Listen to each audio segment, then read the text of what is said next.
Nous avons choisi aujourd'hui de recevoir les 3 spécialités constituées au sein de la profession pour avoir leurs sentiments et faire en sorte d'écouter leur volonté d'évolution pour leur spécialité propre.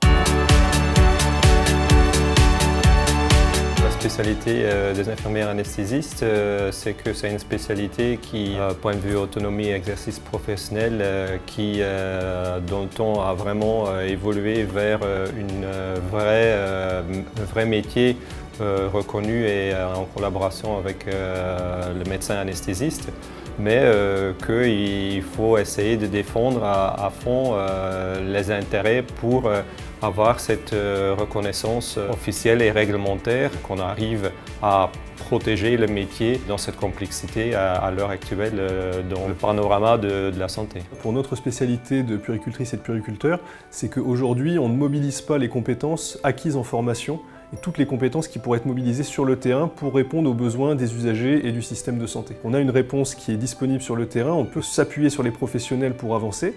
Aujourd'hui, c'est ce qu'on demande. C'est-à-dire que nous, notre spécialité, elle est vraiment dédiée à prendre en charge une population, l'enfant et sa famille. On est là vraiment justement pour apporter une réponse globale, pas uniquement technique, mais une prise en compte globale de l'enfant et de sa famille dans toutes les relations qu'ils peuvent développer. C'est l'objet de la spécialité et c'est vraiment ça qu'on veut apporter. Ça serait une prise en charge holistique du patient dans la scène opératoire, avec des connaissances d'une part techniques, une vision globale du métier d'infirmier de bloc opératoire. Je ne dis pas que les infirmiers qui travaillent au bloc n'ont pas cette vision-là, du tout. Il n'y aura pas d'infirmiers à 2 vitesses. Il y aura des infirmiers qui découvriront le bloc opératoire et qui prendront la décision de se former.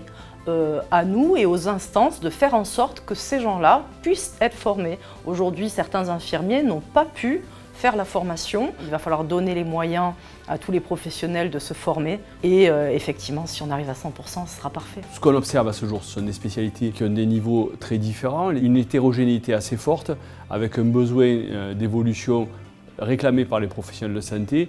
Donc, le rôle de l'ordre, de rassembler ces professionnels, de rassembler leurs propositions et de les porter.